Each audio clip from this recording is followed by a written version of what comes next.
రోజు మన నిరసన చేసిన కార్యక్రమానికి చౌడువాడ గ్రామం పక్కన వాసిరవాణిపాలెం గ్రామం నుంచి రైతు సోదరులు వచ్చి ఈ రోజు మన సంఘీభావం తెలియపరచడం జరుగుతుంది.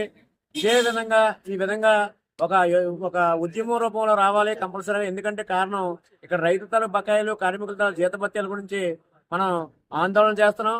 అదే విధంగా రాబోయే రోజుల్లో మన దగ్గర నుంచి చెరుకుని ప్రైవేట్ ఫ్యాక్టరీలు తరలించకుండా మన దగ్గర నుంచి చెరుకుని మన ఫ్యాక్టరీలోనే క్రషింగ్ జరిగే విధంగా రాబోయే రోజు క్రషింగ్ చేయడం జరపమని చెప్పని మన ఆందోళన కార్యక్రమం నిరసన దీక్ష స్టార్ట్ చేయడం జరిగింది. ఈ నిరసన దీక్షకి చౌడవాడ గ్రామం పక్కన పాచిలవాణిపాలెం గ్రామం నుంచి ఈ రోజు రైతు సోదరులు వచ్చి మన కార్యక్రమాన్ని సంఘీభావం తెలియపరచడం జరుగుతుంది. కాబట్టి ఇదే విధంగా ఈ కార్యక్రమం చూసి ప్రతి గ్రామం నుంచి కూడా రైతు సోదరులు ఒక అంకిత భావంతో మన ఫ్యాక్టరీ నిలబడుకునే ఉద్దేశంతో ఈ కార్యక్రమం చేయడానికి ముందంజ వేస్తారని చెప్పని ప్రతి వారిని కోరుకోవడం జరుగుతుంది.